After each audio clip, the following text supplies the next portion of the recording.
Welcome back to the show, everybody. We've got a great one for you this morning. Lots of news to go over this morning, as well as Jeremy Allaire from Circle with the USD coin is going to tell you what he thinks about the U.S. and the fourth industrial revolution.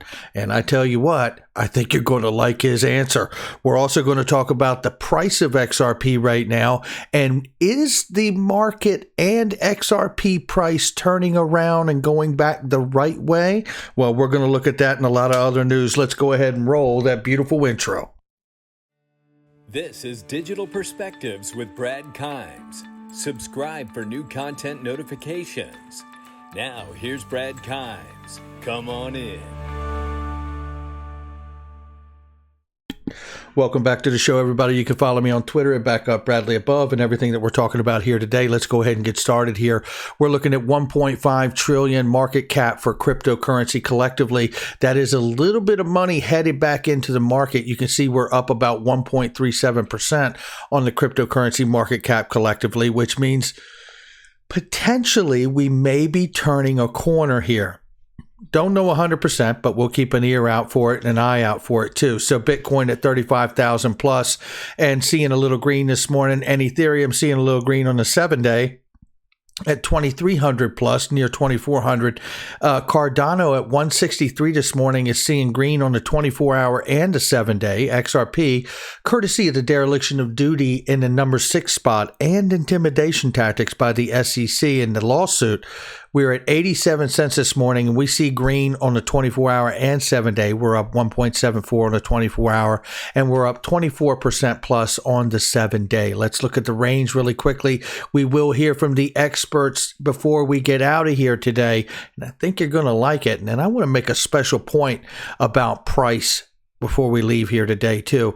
87 cents is where we are this morning, ranging between 79 cents. We dipped below that 80 cent range and dared to touch that 75 cent range or 70 cent range, and that is really saying something. But maybe we're turning around at 87 cents here, ranging as high as 90 cents. We will talk about this in just a few moments. Let's go ahead and get to the news here from Michael Val, 5 Links, Hall of Famer. Don't blame crypto for ransomware. Hackers will keep hacking as long as organizations are vulnerable. Crypto is not an exception.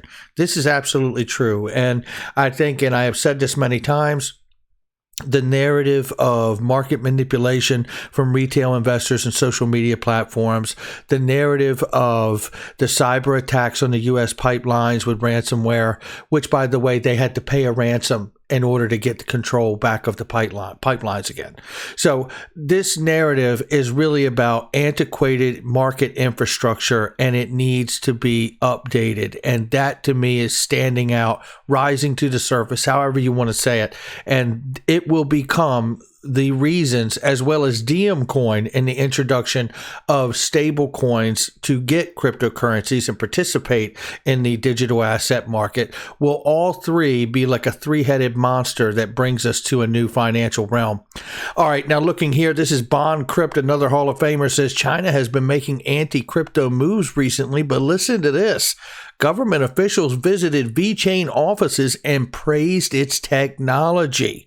This comes at a time when the project announced that VeChain Thor had hit a big milestone of 1 million accounts. Well, shout out to Sonny and everybody on the VeChain team. I hold VeChain, full disclosure. I've said that before on the channel. None of this is financial advice on this channel or anything that I say. It's just my insights and perspectives. It's where we get the name of the channel from, Digital Perspectives. And I just think this is fantastic because I've been very excited about VeChain for a long time. So they're getting a nod from China during a time when China is being really heavy-handed when it comes to crypto, especially proof of work and Bitcoin.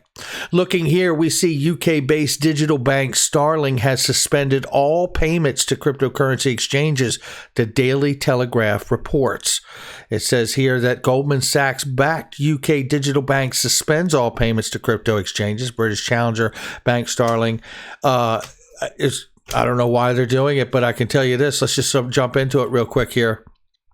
Concerns about crypto-related financial crime were cited as the reason for suspension by the upstart lender. A spokesman for Challenger Bank says the measure is temporary and it means to ensure customer protection. Can't talk this morning, but that's okay. We're going to keep moving because you see the narrative continue when it talks about banks here. And we know that that was JP Morgan behind that bank, right? So, or was it Goldman Sachs? Did I forget that quickly? Goldman Sachs backed platform, excuse me. So huge investment bank, over $2 trillion in asset under management. My mistake there. So Bank of America, Citigroup, and Wells Fargo, I think you've heard of them, shared their policies regarding cryptocurrencies before the U.S. Senate Banking Committee. 3 banks are in different stages of offering crypto services to their clients. I'm going to tell you something. This is something that cannot be overstated. This is massive news. They're getting into the game. Bank of America, Citigroup, and Wells Fargo are going to challenge the offering of crypto against the exchanges that exist out here. Now, that is called competition, and that is very good to ignite a space for money coming in, brand awareness for all these legacy traditional banking firms getting and offering crypto to their customers that they've had for decades. But there's still a key component missing to make this space really take off, and we'll get to it before we leave.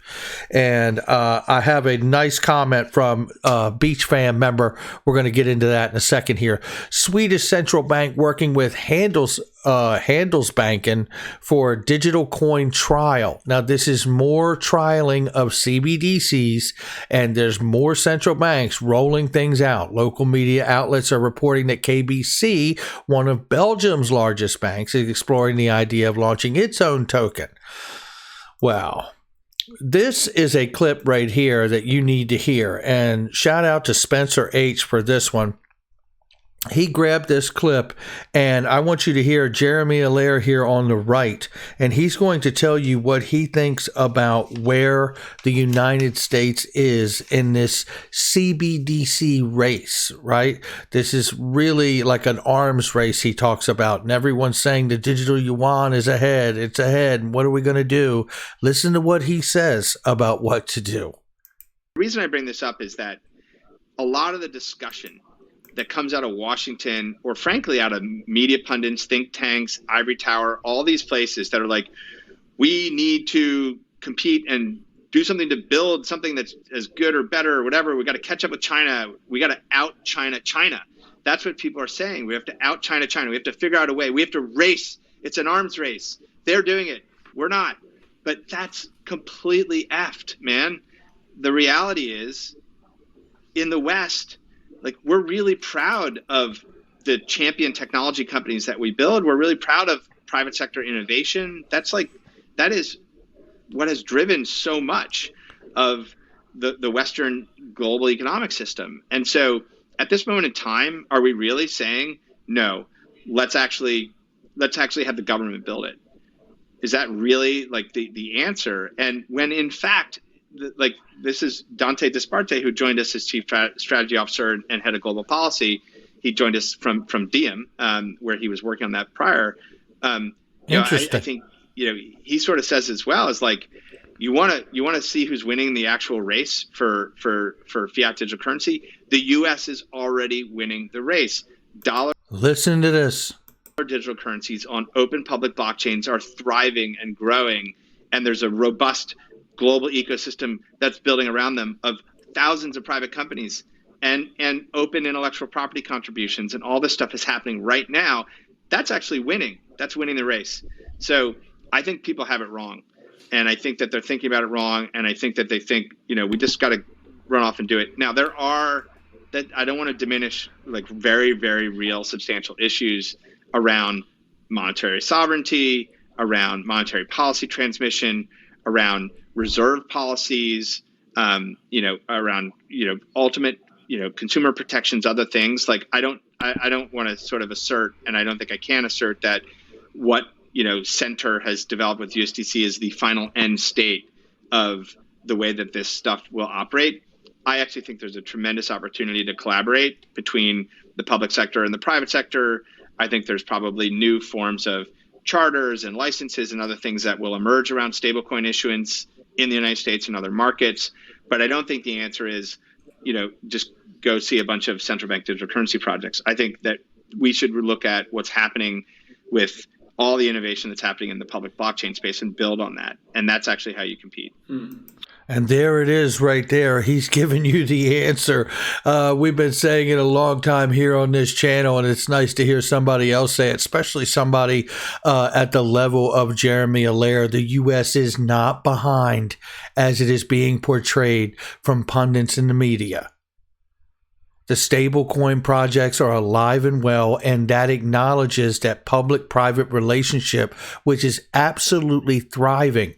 And by the way, you're allowing this innovation to take place, and you're getting the best results because of all the different stablecoin projects that are out here. And the survival is the survival of the fittest, right? The innovation, the best approach, the best model, the best application will prove itself out. That's what he's telling you.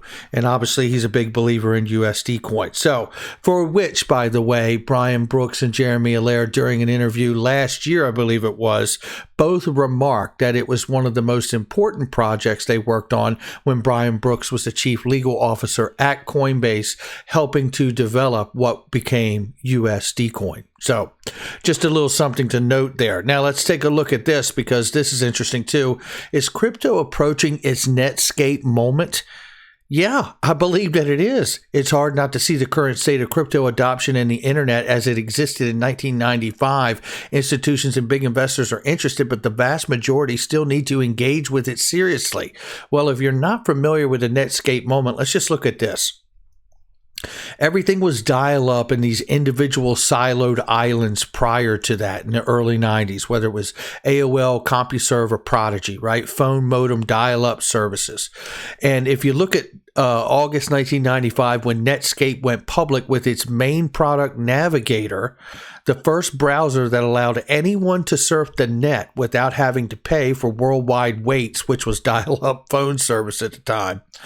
This was the moment internet adoption went mainstream, and it created a frenzy that lasted until the dot-com burst in April 2000, establishing the investor and consumer template for thinking about the internet and the World Wide Web.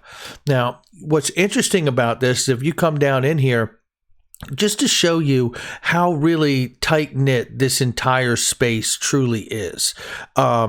If you come down here, and let me find the name here, because who was behind Netscape?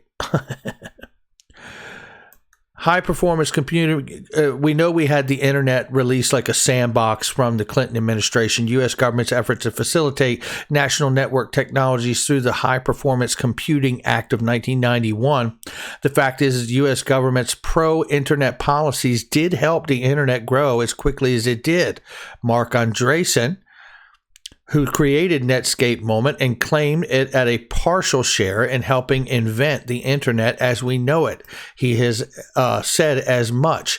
Well, Mark Andreessen is right here, and obviously co-founder of Netscape, right, and many other things in the Silicon Valley capital firm Andreessen and Horowitz, which were also investors in Ripple and Coinbase and many other projects in this space. But I found it very insightful to share this with you guys this morning, to remind you that the same winner in Netscape and really helped to develop the internet and how it was to really be approached after 95 is an investor in Ripple. So we could see here, founded in 2009, Mark Andreessen and Ben Horowitz, Silicon Valley-based Andreessen Horowitz was an early investor in cryptocurrency groups, including Coinbase and Ripple through its traditional funds.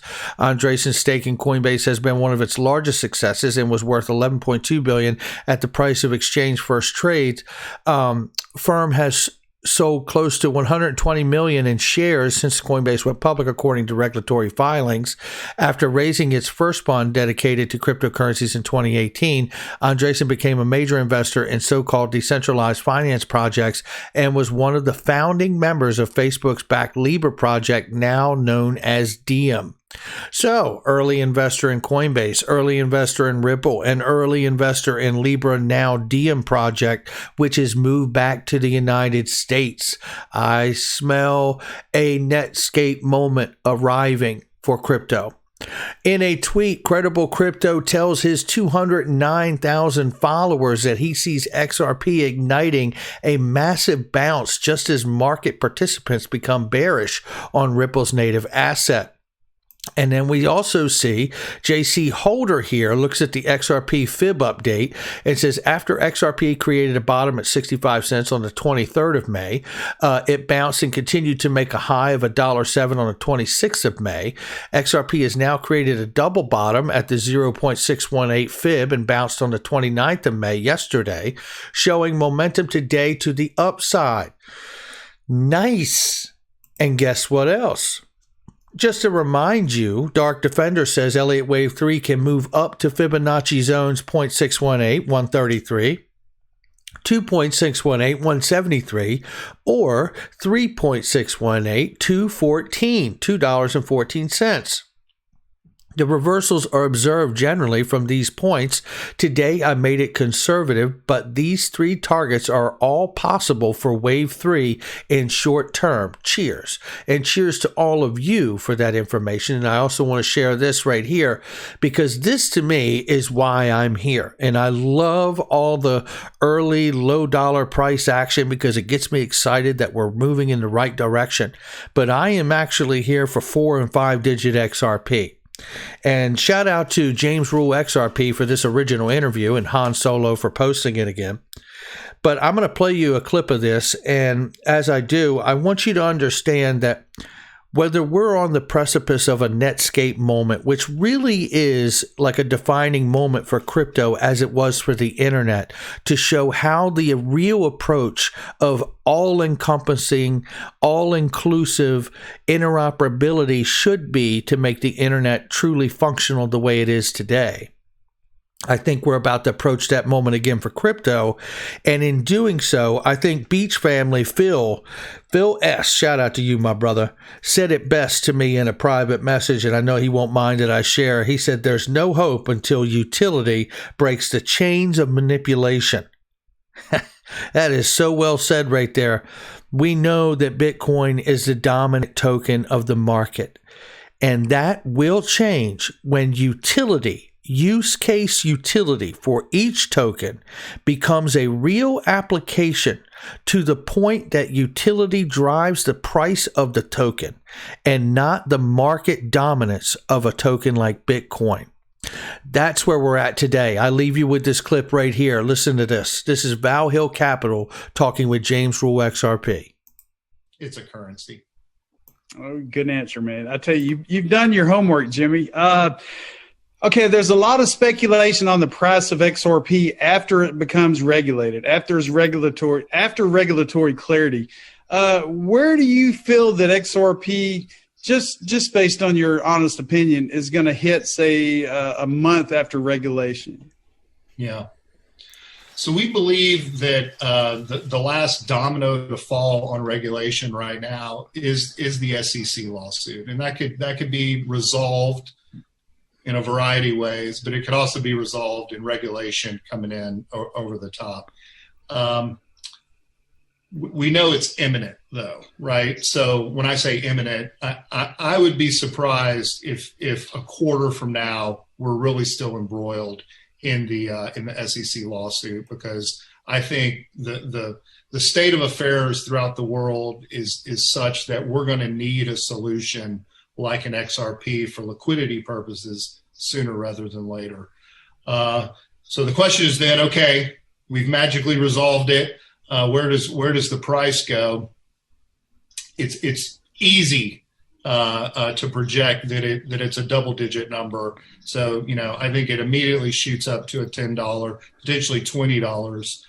The wild card to me is that there is actually a deal to be done among the central banks and governments to basically have XRP work as the world's bridge currency, a neutral asset that can be traded between the central banks to move a specific type of fiat to another type of fiat. If that's what occurs, it's back to what we were discussing earlier. It's got to cover kind of all the money. And I think you're looking at a range that XRP would settle on agreement. So this would happen instantaneously somewhere between $10,000 and $35,000 a coin. And our lives will be, maybe the same, maybe different. I don't know. Probably a little different. I would say they'd be greatly different after something like that. And honestly, I do believe a moment like that is in our future if we're here long enough. None of this is financial advice from me or anyone else, but that is why I am ultimately here. And I'm happy to see any kind of price action going the right way. and I have not wavered one bit, and I'm not going to. But the reality is I am here for 4 and 5 digit plus XRP. That's why I'm here. That's going to do it for me. Make sure you check out the links in the description and the comment section. By the way, I Trust Capital Gold, Crypto, Silver IRA, the best crypto, gold, silver IRA on the planet, bar none. Don't believe me? Click the link in the description and find out. And by the way, link to right here, Private Investing Made Simple, folks. There's still some Kraken and Uphold and other stuff on the board here. Automation Anywhere is doing great things. Carbon's doing great things, making parts for Lamborghini. You wouldn't believe it with 3D printer. I mean, there's some amazing things going on with these companies. Make sure you check it all out, and I will catch all of you on the next one.